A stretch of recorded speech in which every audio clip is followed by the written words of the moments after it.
Well, first of all, the most important is that this was an Israeli response, a counterstrike against the Iran regime.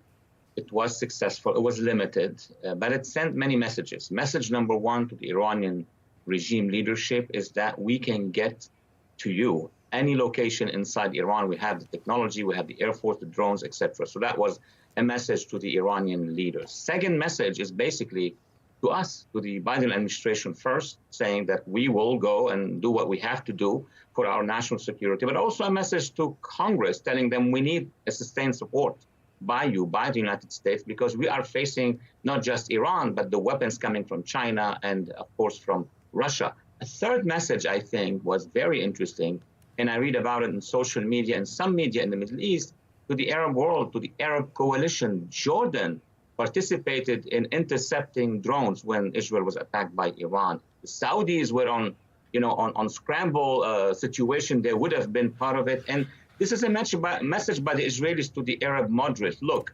alone, I'm facing off with Iran. So don't be afraid. Be with me, maybe not in a very public way, but let's resume discussions between Israel and Saudi Arabia.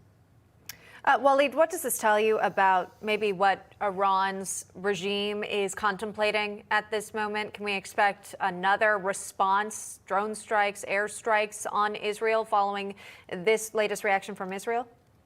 You know, all war rooms dealing with the Middle East now, including in the region and abroad, that includes us, Pentagon, our agencies, do expect that the Iran regime is preparing a second wave and a third and a fourth, maybe more. Both sides are preparing themselves for a sustained, maybe attrition war at this point in time, unless something big happens, which is the 5 permanent members of the United Nations Security Council would decide to meet and would decide to maybe issue a resolution, a decision by the United Nations, which is called legally a resolution for a ceasefire. And the Israelis are very attentive to this because initially this was the plan of Tehran.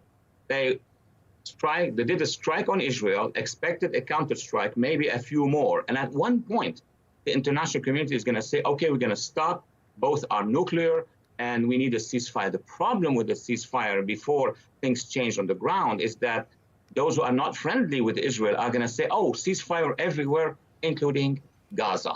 And that is not going to be helpful for Israel. So that's why the Israelis are sending all these messages that if they don't act now, if they don't have allies, the Iranians will end up forcing a ceasefire.